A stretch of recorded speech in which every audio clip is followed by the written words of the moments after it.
Nigeria's largest bank by Tier 1 capital is looking to set up full banking subsidiaries in China and South Africa over the medium term. This after it completed the listing of its shares through Global Depository Receipts. That's on the London Stock Exchange yesterday. CNBC Africa's Wale Famurera caught up with Godwin Emefiele, the CEO of Zenith Bank, on the bank's international strategy.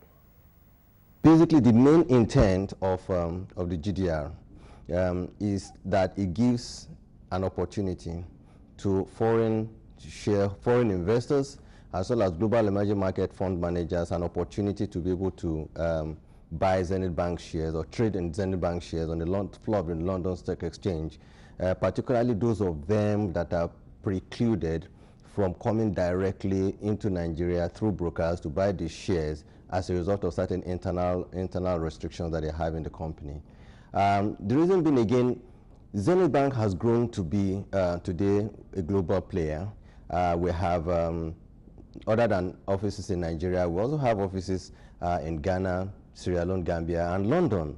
And given the size of the bank today being, the biggest in terms of shareholders' funds in West Africa, the sixth largest in Africa in terms of shareholders' fund, we thought that it is important to take Zenith Bank to the world and then begin to say, yeah, this is a bank that you can do business with. This is a bank whose main mission is purely drive customer services and ensure that we make people happy when they bring their businesses to us. In terms of global intent, I repeat, we are trying to provide services, our banking businesses across Nigeria. And having done that for Ghana, London, Sierra Leone, and Gambia, we will try as much as possible to do more of that, particularly in areas where we feel there are viable propositions, where we think our banking services are needed. And recently we set up a rep office in China, and we're hoping that with time we should be able to set up a full-fledged office in China.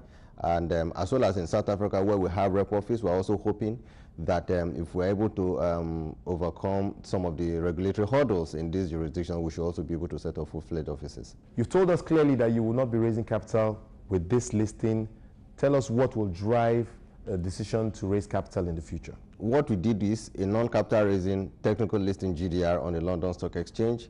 We're not raising capital, we're just trying to provide access to prospective investors. We decided not to raise capital because at this time Zenith Bank is adequately capitalized.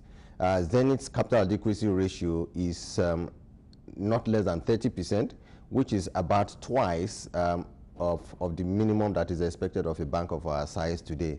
And so I will say at this time or at the near term, we are not considering raising capital. But we also think that at a time when the time comes, which I believe it should be in the medium term, listing on the London Stock Exchange affords us an opportunity to raise those capital and at cheap prices. There is some earnings pressure in the banking sector these days, given where yields are in the treasury bill market. Talk to us about how you are changing things going forward with respect to lending, because there is some pressure there on your earnings in your investments in treasury bills and other government securities. Well, let me correct an impression. Yes, we are a bank, we are conservative. We're conservative because we are a bank that is built purely on strong risk management and corporate governance. We are mainly in the business of granting loans. Substantially, at least 60 to 70% of a bank's earning comes from bank lending. We would, as much as possible, continue to lend money to those that need money and those who meet the credit requirements to access a loan. Again, you are correct that yields in percentage terms on treasury bills or federal government bonds are dropping, and of course that places some kind of challenge on the banks to seek other means of improving on their revenues. What we have done is to traditionally say yes. Some percentages, close to about 40% of our balance sheet is in treasury bills and federal government bonds, another 40–45% in loans. As the situation unfolds in 2013, we will begin to see us doing more in the area of granting credits, doing more. And here, for instance, in 2012, we had loan guidance of about 10 to 15%.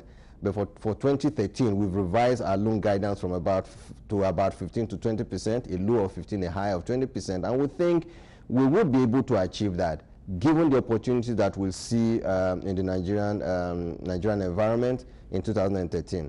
For instance, the power sector is unfolding. There are still a lot of opportunities in the telecommunications sector. Most of the large corporates that we deal with are also engaging in plant expansions. So all this naturally will require some form of bank lending, and we think we would be able to meet our targets.